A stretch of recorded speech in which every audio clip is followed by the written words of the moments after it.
International.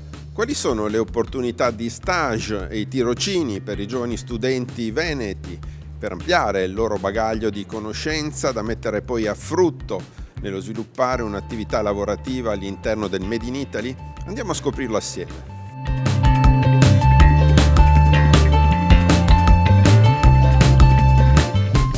Tutto quello che è alternanza scuola-lavoro, esperienza all'interno di un'impresa, lavorare con esperienze vere è dimostrato che aumenta la capacità dei ragazzi di affrontare i problemi, di risolvere quei problemi, di essere proattivi. Ma soprattutto ci viene chiesto dal mondo delle imprese, quale che siano, non solo quelle del manifatturiero a cui il Veneto si deve rivolgere principalmente, ma quelle dei servizi, delle relazioni. Devo dire anche quelle delle professioni, perché domani un avvocato non è più l'avvocato che si occupa solo di diritto italiano, ma dovrà sempre di più specializzarsi, come sta accadendo ora, nelle relazioni internazionali. Mi piacerebbe fare degli stage o dei tirocini all'estero? Secondo me sarebbe una buona opportunità, ci starebbe, sì.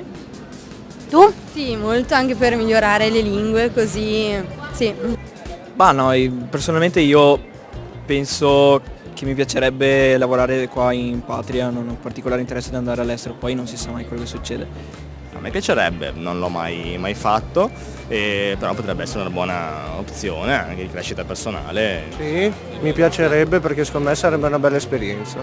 Siamo una terra a vocazione internazionale. Già solo questo ci mette nelle condizioni, e la Regione ha fatto esattamente questo, di allineare tutti gli strumenti affinché si possa fare, favorire gli stage, favorire i tirocini estivi, tirocini di inserimento lavorativo, favorire molto l'alternanza scuola-lavoro, i progetti di ricerca che l'università fa applicati all'impresa, con una premialità per tutto ciò che guarda al irrobustimento di un sistema economico che deve essere sempre più internazionalizzato. Ecco, avere messo in ordine tutte queste competenze, perché di questo si tratta, sta portando i nostri ragazzi ad avere, quando fanno questi percorsi, una migliore facilità ad entrare in questo mondo del lavoro. Le imprese ce lo chiedono, il dialogo con il mondo dell'economia e del lavoro è sempre stato quel dialogo che ci ha permesso anche di puntare su degli obiettivi e coglierli.